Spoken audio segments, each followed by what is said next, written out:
And the reason I'm explaining this to you is because I want you to, again, to understand the importance of making adjustments. And so this is my next adjustment, is I'm getting a little bit defensive with my purchases. Now, concerning the charts and the market today, if you are extremely bullish in the short term meaning the next, let's say 1 year, 2 years or so, if you think the future Logan Paul breaks, Steve Aoki being in the hobby, the 25th anniversary, if you think that these are going to set the hobby on fire again, then of course do what you need to do if you are bullish in that scenario. For me personally, like I've been explaining in this video, I'm going to take a conservative approach, partially because I was aggressive and I was able to build out my positions very early, and partially because I want to position again conservatively. I want to position defensively just in case. And even though I'm being cautious here, if you are bullish on Pokemon in the long term, prices cooling off is actually a great thing. Don't get me wrong, I would love to see prices just go up forever. I would love to see prices just go up exponentially and never go down, but that's just not the way it works. That's not the way markets and economies work.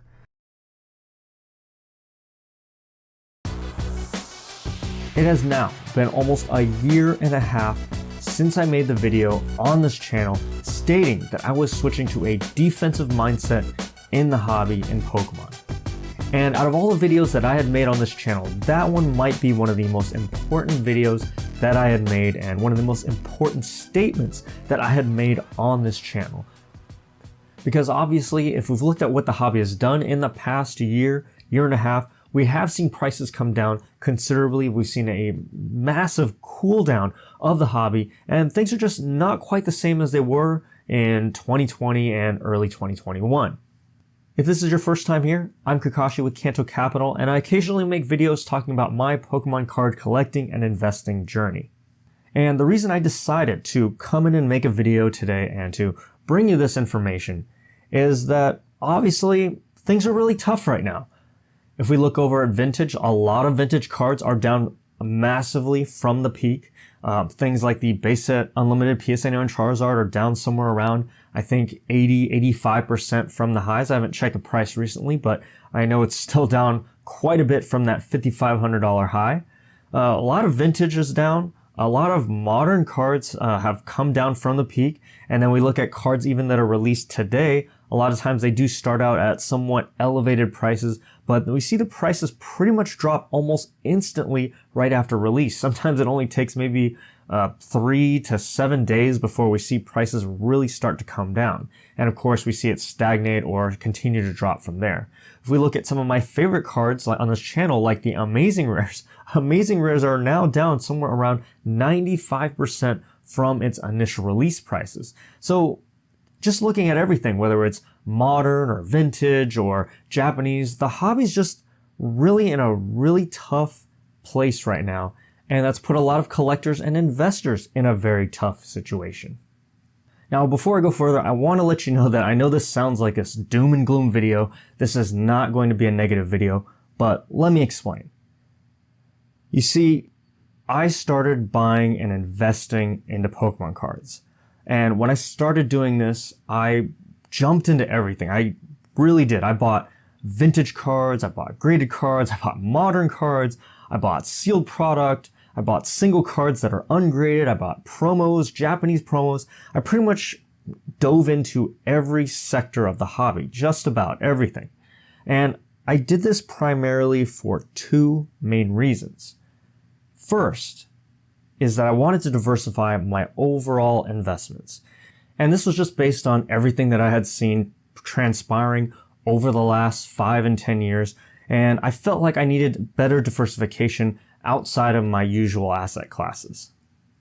And so that was the first reason that I bought Pokemon. The second reason that I started investing into Pokemon is that I thought the hobby was severely undervalued.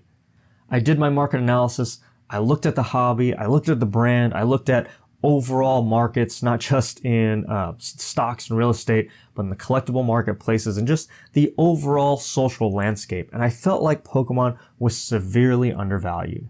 And so because of that, and this is a long time ago, but because of those reasons, I bought a lot of cards, and I started really investing heavily into Pokemon. And luckily for me, that turned out to be a really great decision. And the reason I bring this up is not to humble brag and talk about my profits or anything related to that. The reason I want to bring this up is that this is the way I'm feeling about the hobby today is the exact same feeling that I had when I first started investing into Pokemon. It's the exact same feeling. It's a different time. It's a different year. The hobby has evolved quite significantly, but we are in the next, I believe, we're in the next market cycle.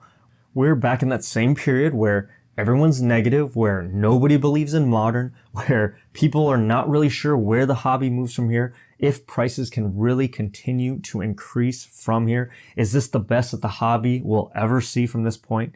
And we have to look back. If we look back at things like Pokemon Go, for those of you who are around or remember that time, Pokemon Go and XY evolutions really helped spur a lot of excitement back into Pokemon, into something, a big brand that people had kind of just forgotten about, myself included.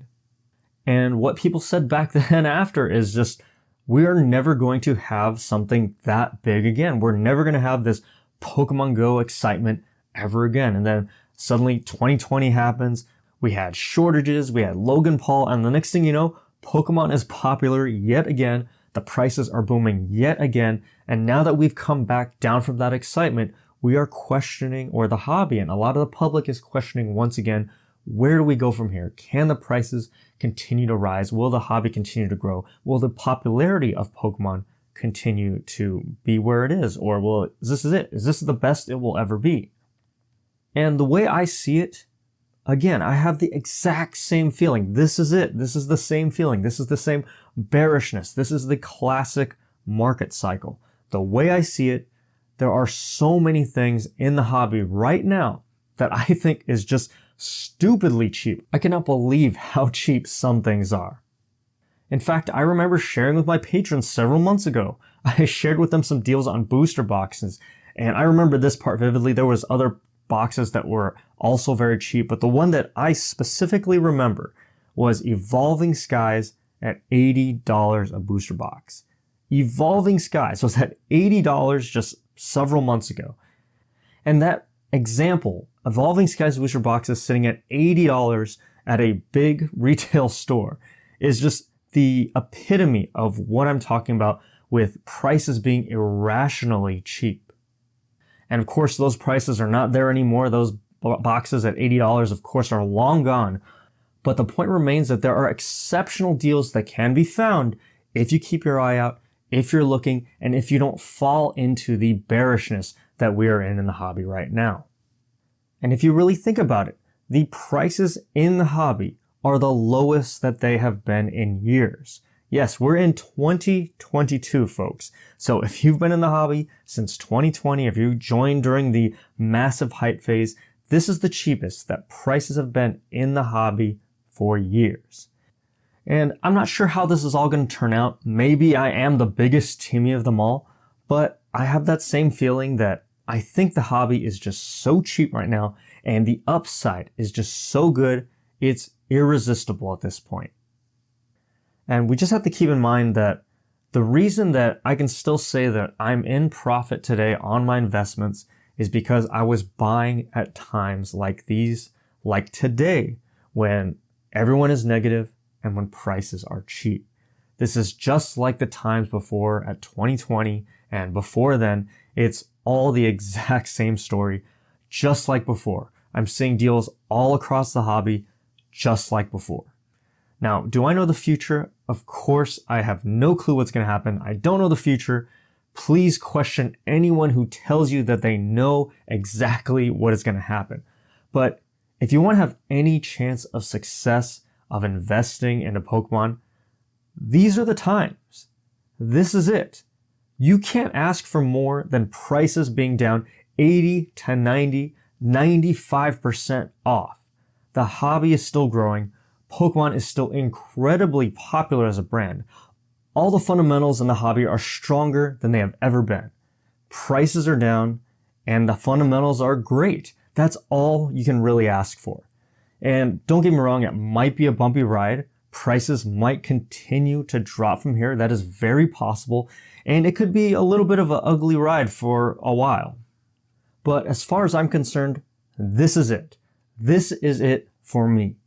I was being defensive a year and a half ago, and now I am buying aggressively again. I'm prepared to wait years if necessary, just like I did before. I have no idea how it's going to turn out, but just like before, I really, really like what I see.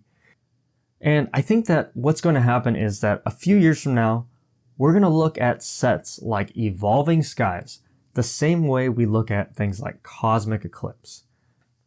We look at Cosmic Eclipse today and we say, wow, what a great set. Look how many fantastic cards. Look at the beautiful artwork. Look at the popular Pokemon. How didn't I see this coming? Same thing with Evolving Skies. I think one day we're going to look at Evolving Skies and say, how didn't I see that coming? The same thing with sets like Evolutions, XY Evolutions. It was printed into the ground. There was too much supply. It was a bad time in the hobby when Pokemon started printing everything in mass quantities to a point where nobody wanted it. And the thing is, at the time, Evolutions was a very popular set. It was a set that did bring a lot of people back into the hobby. It was that taste of base set. It was that taste of the original starters and the original Pokemon that got the hobby started or got the whole franchise started, really. Same thing. No one cared about Evolutions, and now we look at those booster boxes today and they are incredibly expensive. Sets like Evolving Skies, Brilliant Stars, don't even get me started on things like Hidden Fates. I've made many videos talking about Hidden Fates, and I continue to be bullish on a set like Hidden Fates. The same thing. How could we not see this coming? How could we not see a set that is so popular, bringing people back into the hobby, that brought so much excitement and joy to people? How can we not see these things coming? And with prices as cheap as they are today, and with the negativity towards the future viability of Pokemon as an investment, in my humble opinion, I think this is the time. This is the time that we've been waiting for. And that's all I really had to say.